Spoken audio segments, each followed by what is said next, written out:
Les aînés québécois sont de plus en plus nombreux à prendre des antidépresseurs. C'est ce que révèlent les statistiques de la Régie de l'assurance maladie du Québec, la RAMQ. En 2024, plus de 370 000 personnes âgées se sont fait prescrire des antidépresseurs, ce qui représente une hausse de 8 par rapport à l'année précédente. Plus de la moitié sont des femmes. Entre 2020 et 2024, on parle d'une hausse de 34 Il faut dire que la prise d'antidépresseurs est en hausse chez tous les groupes d'âge, mais en particulier les adolescents et les personnes aînées. L'isolement, le vieillissement de la population et la levée des tabous entourant les enjeux de santé mentale font notamment partie des nombreux facteurs qui pourraient jouer un rôle dans cette tendance à la hausse. Plusieurs experts constatent une hausse dans leurs pratiques, mais est-ce qu'on a tendance à prescrire trop rapidement? Des arguments vont appuyer la prise d'antidépresseurs d'un côté comme de l'autre, dit ce médecin. Je pense que c'est important de garder cette lecture-là ouverte. Est-ce que la médication qui augmente, c'est une bonne chose parce qu'on diagnostique mieux et plus puis qu'on traite efficacement? Est-ce que c'est une mauvaise chose parce que finalement, si l'étiquette diagnostique est portée à trop de personnes alors que ça devrait être autre chose? Est-ce que c'est parce qu'on n'a pas accès à autre chose puis que ça devient un peu la solution facile, la plus simple? Un homme de 23 ans a été condamné à 5 ans de prison pour s'être mis en scène avec une arme à feu sur Snapchat.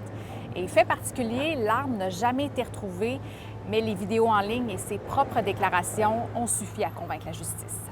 Avec un ami, Alex-Antoine Boivin avait filmé une vidéo qui a été publiée sur Snapchat où on le voit tirer un coup de feu dans un quartier résidentiel. Une autre séquence le montre faisant tournoyer l'arme dans une chambre.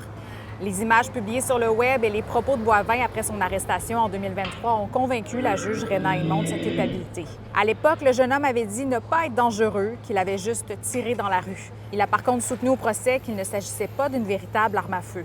Même si le pistolet n'a jamais été retrouvé, la juge a conclu, à la lumière des images et du comportement de l'accusé, qu'il s'agissait bel et bien d'une arme prohibée ou à autorisation restreinte. On vous en parlait hier, des centaines d'enfants risquent de perdre leur place subventionnée en garderie d'ici la fin du mois en raison d'une directive contestée de la part du ministère de la Famille.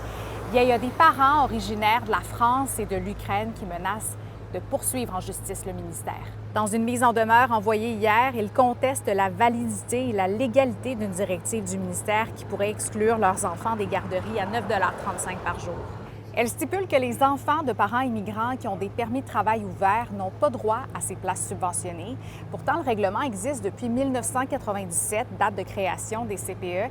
Et depuis ce temps-là, il y a plusieurs milieux de garde qui accordent tout de même ces places à des enfants. Ils ont par contre été rappelés à l'ordre le 9 juillet dernier.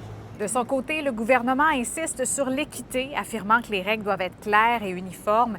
La ministre ajoute aujourd'hui qu'avant que tout geste soit posé, le ministère de la Famille va analyser les dossiers des enfants qui reçoivent déjà des services.